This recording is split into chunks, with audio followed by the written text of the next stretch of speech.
Baik, Assalamualaikum warahmatullahi wabarakatuh. Alhamdulillah kita ketemu lagi di perkuliahan secara online atau secara daring, dengan mahasiswa bisa mengikuti perkuliahan secara online dari rumah atau dari luar kampus atau dari tempat yang lain. Untuk kesempatan kali ini kita bertemu lagi pada mata kuliah KMB. Untuk kesempatan perkuliahan kali ini kita akan membahas tentang gangguan sistem integumen. Jadi kita akan membahas materi tentang asuhan keperawatan pada pasien dengan gangguan integumen atau sistem integumentum. Jadi nanti untuk materi yang kita bahas seputar kulit, organ kulit dan juga turunannya, kemudian gangguan yang terjadi pada sistem tersebut. Dan nanti dilanjutkan dengan satu topik tentang asuhan keperawatan, tentang gangguan atau ketika terjadi gangguan pada sistem integumen. Sebelum masuk materi asuhan keperawatan, mungkin kita sedikit mengulang materi yang pernah disampaikan pada perkuliahan awal-awal kuliah pada sistem anatomi ya, yang membahas tentang sistem integumen. Tapi saya tidak akan banyak membahas atau mengulang secara detail tentang sistem integumen, jadi hanya membahas sekilas saja untuk mengingat-ingat apa saja yang perlu dibahas pada sistem integumentum. Jadi secara anatomi fisiologi, kalau kita membicarakan sistem integumen berarti kita berbicara tentang organ yang paling luar, yaitu yang ada di paling luar di tubuh kita, itu kulit, yang membatasi dari lingkungan yang ada di sekitar kita. Jadi yang organ ini merupakan organ esensial dan termasuk organ vital ya, karena dari kulit kita bisa menilai bagaimana kesehatan seseorang.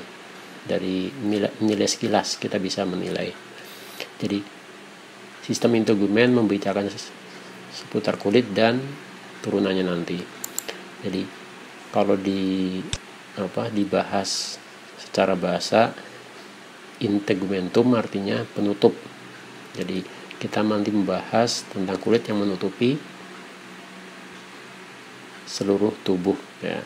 Jadi kalau di sini disebut sistem organ karena nanti yang dibahas bukan hanya kulitnya saja, nanti ada juga kalau pada sistem integumen itu kita membahas kulit dan yang lainnya, derivatnya. Nanti di situ ada rambut, kuku dan juga kelenjar-kelenjar yang berkaitan dengan, ada kaitannya dengan kulit. Jadi di sistem disebut sistem karena bukan cuma satu organ saja. Kalau secara anatomi, kalau kita membahas organ berarti satu organ, tapi kalau di sini kan sistem berarti lebih dari satu organ. Jadi ini gambaran secara umum untuk kulit. Jadi ada lapisan epidermis, dermis, kemudian hipodermis atau sukukan. Nah, kalau di sini mungkin kalau epidermis hanya terlihat beberapa lapisan. Kalau kita masih ingat-ingat topik yang dulu, mungkin lebih banyak dari 3 lapisan sampai 5 lapisan. Jadi dari stratum corneum sampai stratum basal. Jadi di sini terlihat hanya yang paling atas dan bawah. Jadi epidermis, kemudian bagian dermis, kemudian ini ada pembuluh darah, ada rambut dan lain-lain. Kalau di epidermis ada pori-pori dan lain-lainnya. Jadi ini lapisan epidermis, dermis, kemudian yang di bawah nanti ada lapisan hipodermis atau subkutan yang ada di bagian bawah lapisan dermis. Nah, disinilah nanti ada kelenjar nanti, kelenjar lemak dan lainnya. Jadi ini yang dibahas atau yang kita bicarakan kalau kita bicara sistem integumen. Jadi sekitar kulit yang menutupi seluruh tubuh manusia. Jadi nanti ketika kita membicarakan gangguan, juga gangguan sekitar sistem integumen ini. Jadi inilah kelenjar-kelenjar atau derivat dari kulit yang dibahas ketika membicarakan sistem integumentum. Ada kelenjar keringat atau glandula sudorifera, ada juga kelenjar minyak, glandula sebasea. Jadi glandula adalah bahasa anatomi untuk kelenjar, jadi sudorifera dan kelenjar sebasea. Kemudian ada kuku, rambut, dan juga saraf. Ya, nanti saraf-saraf yang ada di sekitar kulit. Kalau ini di bawah kulit itu ya. Jadi inilah selain kulit yang dibahas pada sistem integumentum. Jadi secara umum itu untuk mengingat kembali materi yang pernah disampaikan. Kemudian fungsi ya. Kemudian selanjutnya adalah fungsi untuk mungkin fungsi sistem integumen. Jadi kalau tadi dibahas jadi seputar sistem integumen itu kulit terdiri dari organ yang berada di kulit. Jadi ketika membahas integumen, membahas rambut, kelenjar, kemudian dan kulit ini, kalau dihitung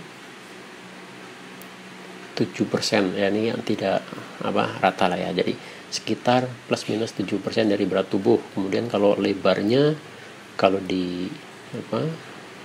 dibuka gitu ya, kurang lebih 2 meter persegi.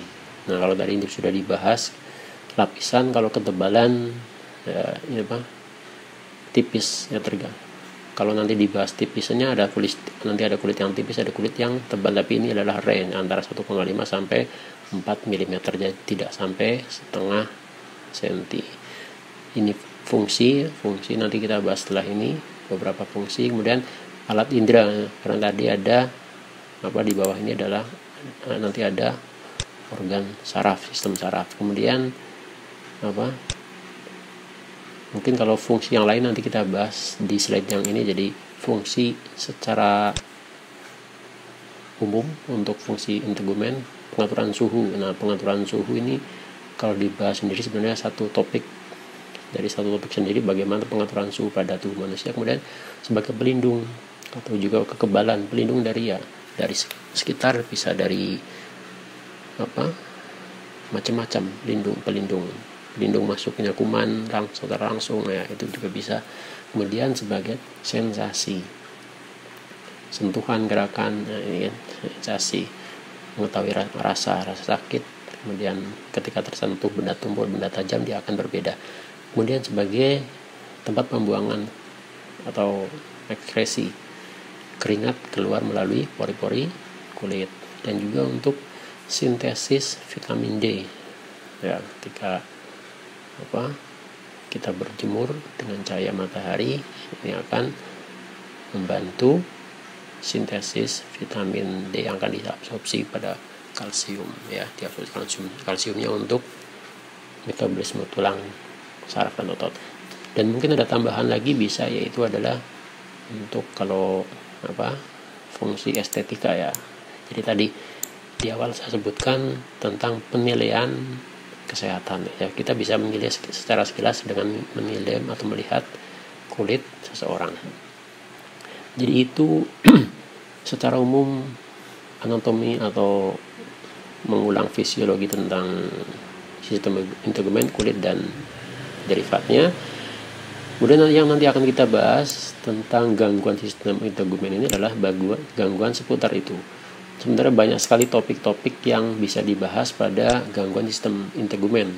Nah, dari banyak ini nanti tidak semuanya dibahas. Jadi yang nanti dibahas untuk sampai ke asuhan keperawatannya adalah tentang luka bakar ya. Jadi trauma berkaitan dengan suhu ya, luka bakar. Oke, jadi kalau membahas semua dari sistem integumen banyak sekali jadi gangguan karena infeksi, bisa karena virus juga banyak sekali. Nanti mungkin sekilas kita lihat saja, tapi tidak akan dibahas satu persatu. Karena bakteri, karena jamur, karena parasit. Kemudian karena autoimun, psoriasis ya, ini jadi P-nya psoriasis. Karena trauma juga bisa, jadi nanti akan kita bahas sampai ke asuhan perawatan, nanti sampai di diagnosis dan untuk intervensi dibahas oleh pasien yang lain. dan juga bisa karena keganasan, tumor-tumor juga bisa.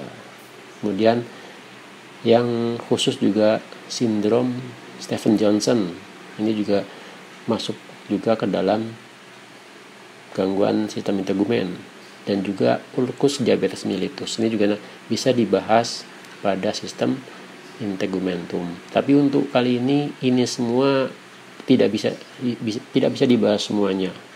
Ulcus bisa dibahas satu topik tersendiri. Autoimun ini banyak sekali juga bisa dibahas satu topik tersendiri. Untuk infeksi juga bakteri banyak sekali nanti. Oke, jadi untuk hari ini yang akan kita bahas adalah tentang luka bakar. Jadi gangguan-gangguan yang banyak ini nanti jadi yang terjadi pada gangguan pada kulit atau sindrom sebanyak ini kita bahas sekilas saja untuk mengawali.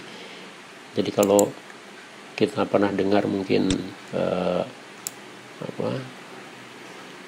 ketika ada luka di kulit, ada ruam kulit, yang sebenarnya banyak sekali. Nanti silakan bisa sambil dicari atau sambil mencari-cari definisi tiap bentuk ruam kulit ya. Jadi banyak sekali. Contohnya makula, erythema, papula. Nah, ini banyak sekali penjelasannya atau materinya. Silakan nanti bisa teman-teman mahasiswa mencari arti dari semua ini. Jadi ini saya kasih contohnya. Jadi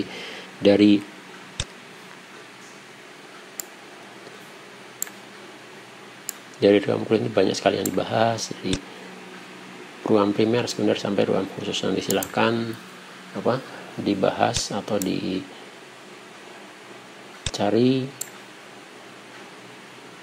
penjelasan berkaitan dengan ruam kulit ini. Jadi kemudian membahas sedikit tadi tentang gangguan integumen tadi. Jadi untuk infeksi, ada infeksi bakteri, ada infeksi virus. Nah, untuk infeksi bakteri pada kulit inilah kasus-kasus yang terjadi. Ini contoh ya. Ini contoh keadaan ketika ada infeksi bakteri namanya folikulis, keadaan seperti ini. Kemudian furunkel, ini sekilas saja. Ini juga karena bakteri bisa dilihat. Kemudian selulitis, akne ini kan jadi pada jerawat yang karena bakteri. Kemudian ini dermatitis juga sebenarnya kalau dibahas satu topik tersendiri, dan juga kusta. Kemudian untuk gangguan karena infeksi virus bisa karena herpes, hepatik, Whitlow, dan juga verruca. Ini gambarannya ya, herpes pada alat genitalia, herpes pada anggota tubuh, dan juga ini karena virus yang infeksi virus. Kemudian untuk infeksi jamur juga beberapa, kandidiasis ya. Jadi gambaran ketika kulit terkena kandidiasis. Kemudian tinea capitis pada kulit kepala ya. Kemudian tinea corporis ini pada badan, dan juga tinea cruris, ada juga tinea pedis pada kaki ya, pedis. Kalau ini kan di sekitar rangkangan. Kemudian infeksi pada sistem integumen karena parasit, karena skabies dan pediculosis. Ini gambarannya ya. Jadi ketika parasit bersarang pada kulit atau sistem integumen, ini gambaran skabies. Mungkin kalau yang belum pernah dengar, skabies adalah yang gatal-gatal ya. Ini karena skabies. Ini gambarannya ketika sistem integumen atau kulit terkena skabies. Kemudian karena keganasan ya. Kalau tadi di depan mungkin kalau belum disebutkan saya kira sudah. Jadi karena keganasan, karena tumor juga bisa mengganggu sistem integumen ya. Jadi gambaran-gambaran karena keganasan atau tumor. Tumornya juga banyak sekali nanti. Kemudian karena trauma, inilah yang nanti akan kita bahas pada kesempatan kali ini. Jadi trauma, jadi karena trauma, kalau nanti kita bahas sistem integumen terganggu atau gangguan sistem integumen ketika terjadi luka bakar. Jadi ini yang akan kita bahas. Oke. Kemudian kita masuk ke materi luka bakar. Oke. Jadi untuk luka bakar nanti sampai tahap awal proses perawatan kita bahas di pertemuan kali ini. Untuk selanjutnya dari intervensi sampai evaluasi dibahas pada pertemuan yang lain. Oke. Jadi untuk luka bakar tadi masuk ke topik, jadi masuk di topik gangguan sistem integumen.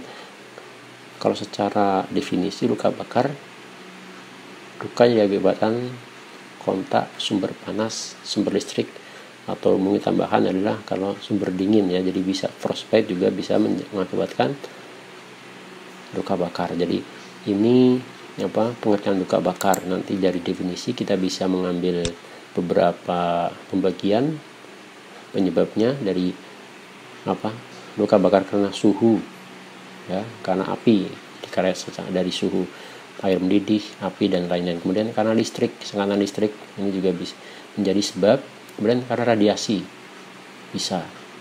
Jadi pada radiasi sinar matahari mungkin termasuk yang ringan ketika di bawah sinar matahari yang terik selama beberapa saat yang lumayan lama akan berubah warna kulitnya dan juga bisa terjadi sensasi kebakar, ini juga bisa. Dan juga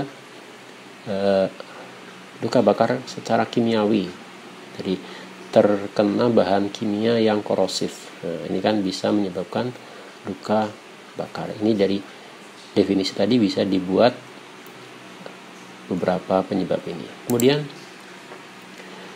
ketika terjadi luka bakar, hal-hal yang perlu diperhatikan pada perawatan luka bakar, pertama ada pencegahan ya kalau bisa tidak terkena. Kemudian tindakan penyelamatan ketika terjadi luka bakar.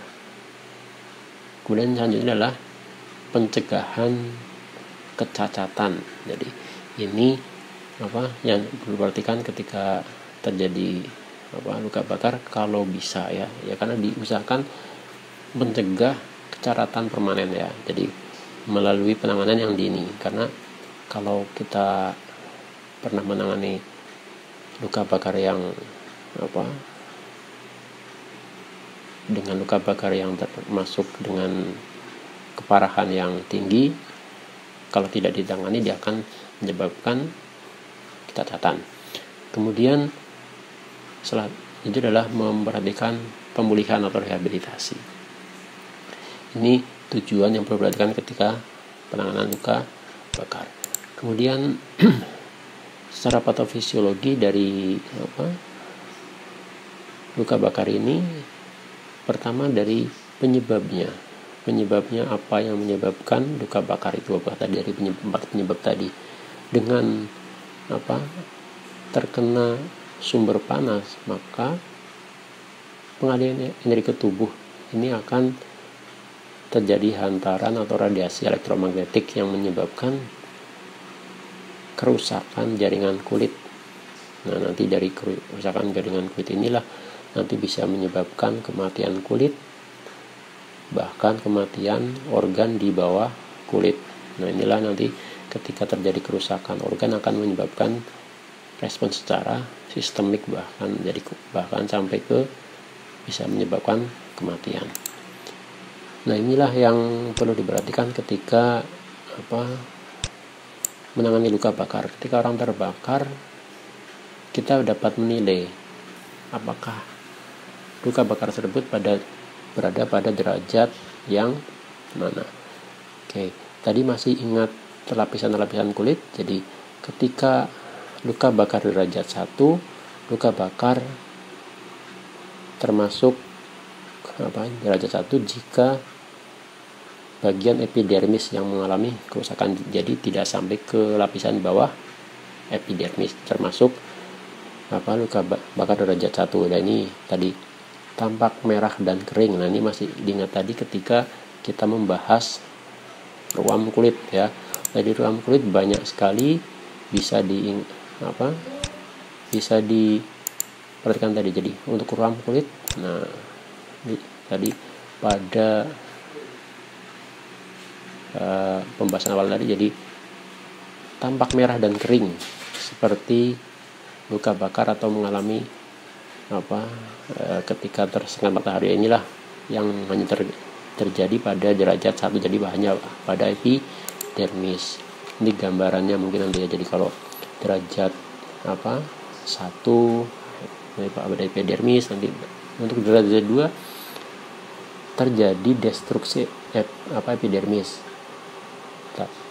dan lapisan atas dermis dan cedera pada bagian dermis yang di dalam. Jadi ini untuk derajat 2. Kemudian ternyata tampak merah dan alami eksudasi cairan. Jadi mulai ada eksudat, namun folikel rambut masih utuh. Jadi kalau derajat 2 untuk folikel rambutnya belum rusak. Jadi ini kan kalau ini derajat 2 sudah sampai ke bagian dermis. Jadi kalau epidermisnya sudah rusak.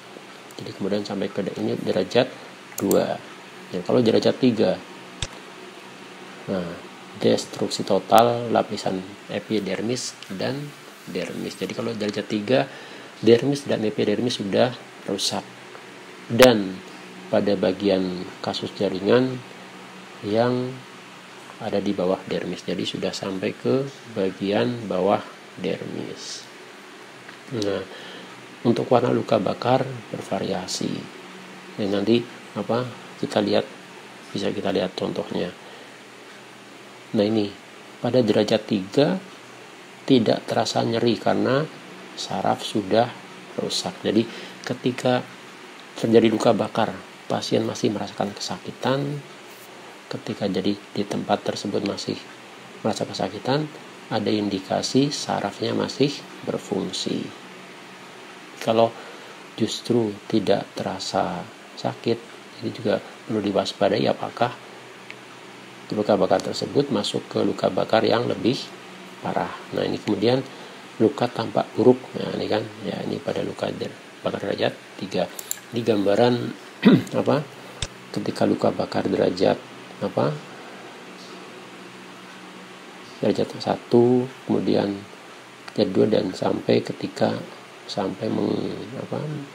merusak semua organ di bawah dermis dan epidermis. Jadi ini gambaran, nanti silakan bisa sambil melihat atau mencari gambar contoh-contoh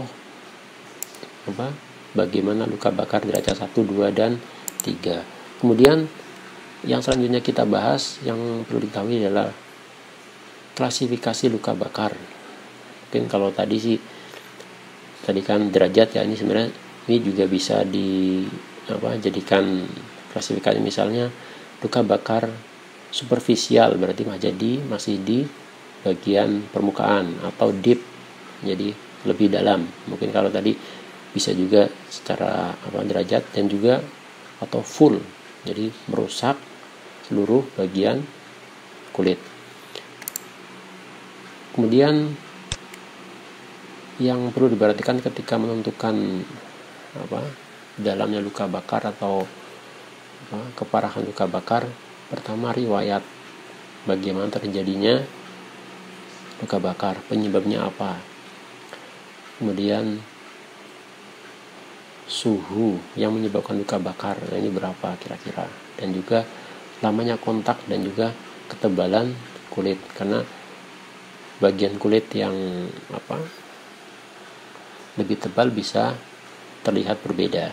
Oke, jadi ini beberapa faktor yang perlu diperhatikan atau dipertimbangkan ketika menentukan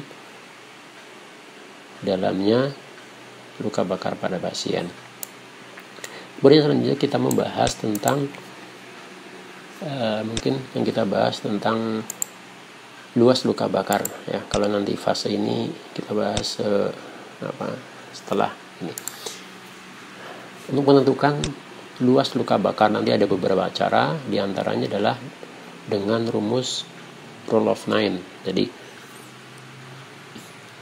ketika menentukan luas luka bakar, gambarnya nanti kita dengan gambar seperti ini. Jadi ketika satu bagian, contoh tangan, terkena luka bakar atau kaki, kita bisa menghitung berapa persen. Nah inilah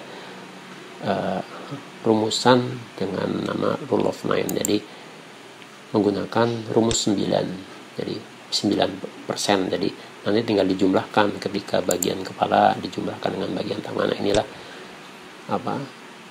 untuk cara rule of 9. Jadi bagian leher dan kepala 9%, lengan tadi ya, lengan 9 karena depan dan belakang ya. Kemudian punggung 18 ya, setengah bagian atas setengah bagian bawah. Dada juga nanti sama, dada dan perut 18. Nah seperti jadi ini adalah cara rule of 9. Kemudian ada juga dengan metode Lunenbroder. Jadi ini tinggal menjumlahkan setiap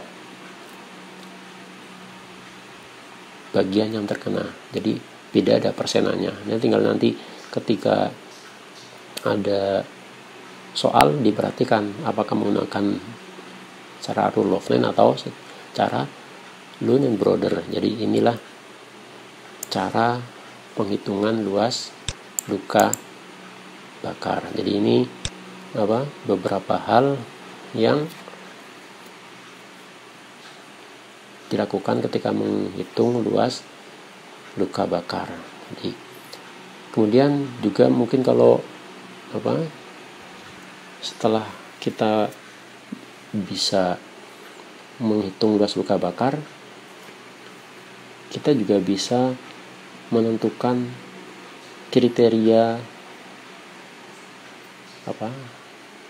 berat tidaknya luka bakar. Jadi dengan kriteria luka bakar ringan, sedang atau berat, ini kriterianya bisa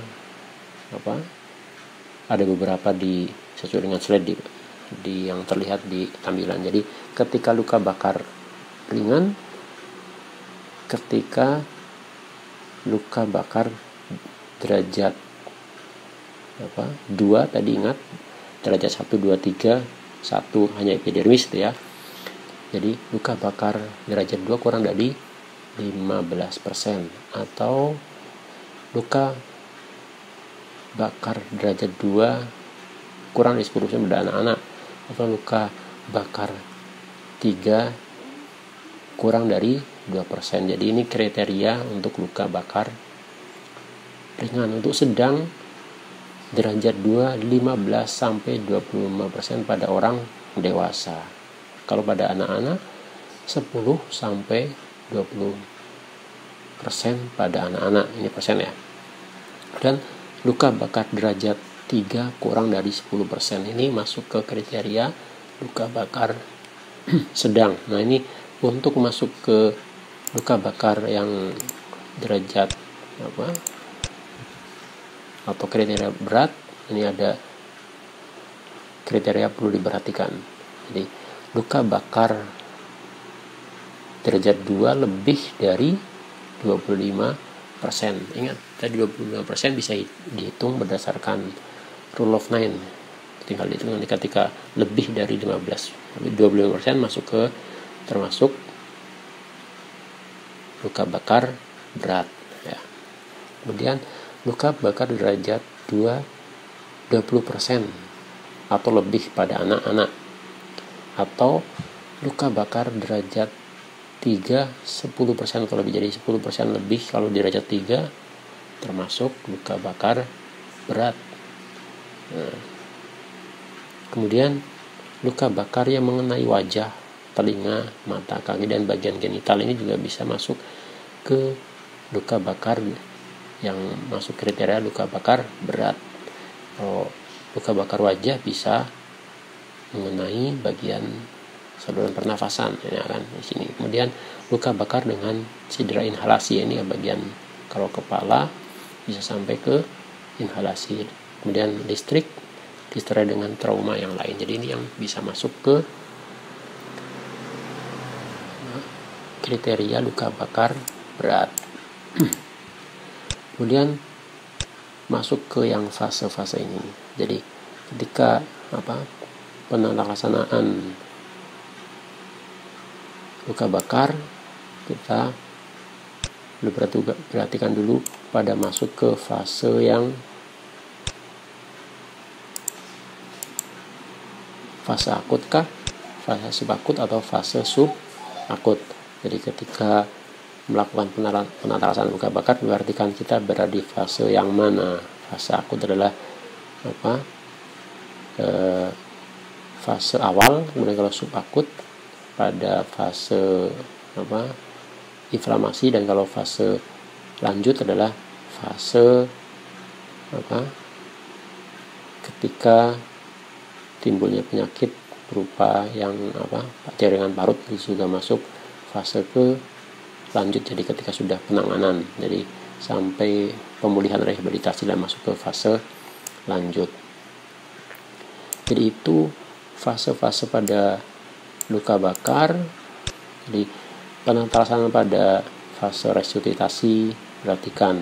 Jadi pada fase resusitasi ini pada fase awal tadi ya. Jadi dari penanganan pertama, jadi ketika baru terjadi penanganan yang perhatikan bagaimana pencegahan gangguan pernafasan, kemudian deteksi cedera yang menyertai, dan juga perawatan lukanya diperhatikan.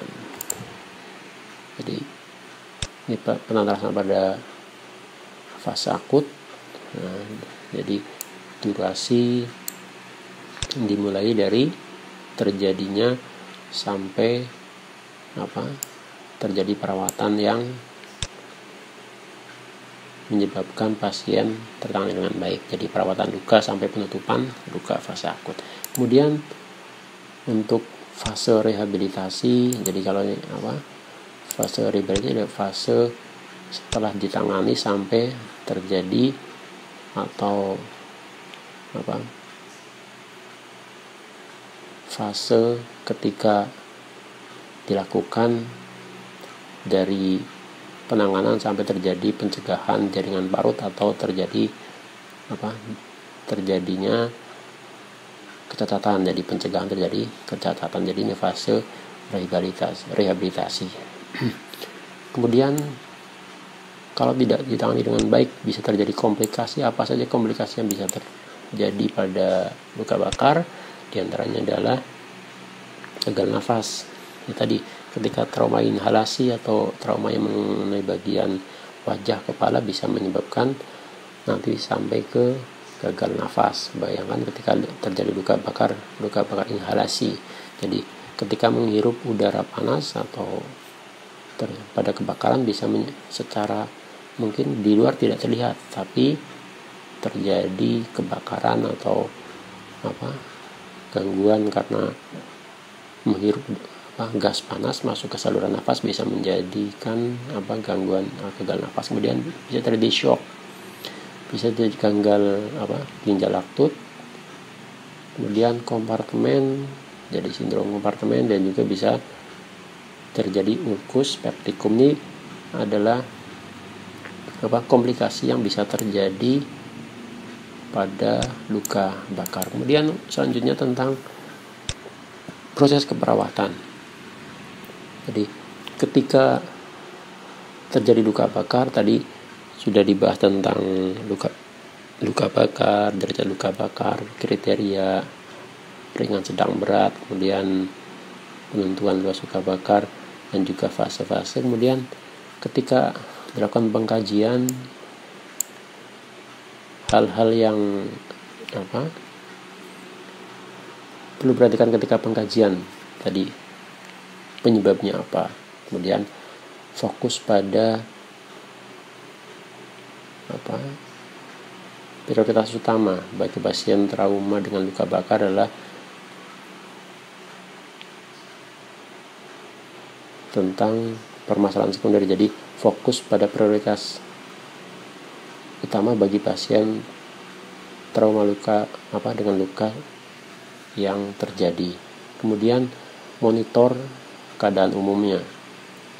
Jadi ini perhatikan bagaimana tanda-tanda vitalnya, bagaimana nadinya, kemudian juga dipantau urin outputnya. Nah, tadi komplikasi bisa menyebabkan gagal ginjal akut. Nah, jadi kan salah satu komplikasinya. Kemudian pengkajian berat badan, riwayat alergi, apakah ada alergi ya. Jadi riwayat kesehatan juga dikaji secara umum. Kemudian pengkajian neurologis, tingkat kesadaran lain. Kemudian pemahaman pasien tentang cederanya. Jadi ini pengkajian yang perlu perhatikan atau bisa dikaji ketika pada pasien luka bakar. Kemudian setelah kita dapat pengkajian, kita bisa menentukan diagnosis apa saja yang bisa kita angkat. Nah, inilah beberapa diagnosis yang bisa kita angkat pada pasien luka bakar. Bisa nyeri ya, bisa bersihan jalan nafas ketika pas luka bakar mengenai saluran nafas, kemudian kurang volume cairan nanti. Jadi inilah beberapa diagnosis yang bisa kita angkat. Ansietas, resiko komplikasi. Nah, ini kita membahas sampai ke diagnosis. Untuk selanjutnya nanti dibahas di pertemuan lain untuk penanganan luka bakar dari intervensi sampai ke selanjutnya. Jadi inilah beberapa diagnosis yang perlu diperhatikan dan bisa kita angkat berdasarkan pengkajian yang dilakukan. Jadi tergantung pengkajian, data yang kita dapat, kita analisis, kemudian kita bisa menerapkan atau mengangkat diagnosis yang bisa kita angkat berdasarkan pengkajian. Jadi itu seputar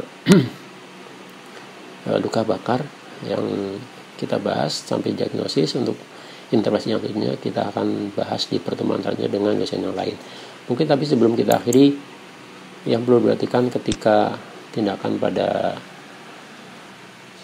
luka bakar adalah beberapa hal yang bisa dilakukan ketika penanganan luka bakar. Inilah yang silakan nanti bisa diperhatikan ketika menangani pasien dengan luka bakar. Jadi tindakan-tindakan yang bisa dilakukan. Untuk intervensi dan pembahasan selanjutnya nanti akan dibahas di pertemuan yang lain oleh pemateri yang lain. Mungkin untuk kali ini dari saya yang saya sampaikan sampai di sini. Kekurangannya mohon maaf. Kalau ada pertanyaan bisa melalui forum atau melalui komunikasi yang lain. Saya akhiri pertemuan kali ini. Nanti kita ketemu lagi di materi yang lain. Saya ucapkan terima kasih perhatiannya. Jangan lupa tetap jaga kesehatan, protokol kesehatan yang sesuai dengan keadaan kita saat ini. Semoga segera pulih keadaan dan bisa bertemu lagi di kampus seperti biasa. Terima kasih dan maaf. Saya akhiri. Assalamualaikum warahmatullahi wabarakatuh.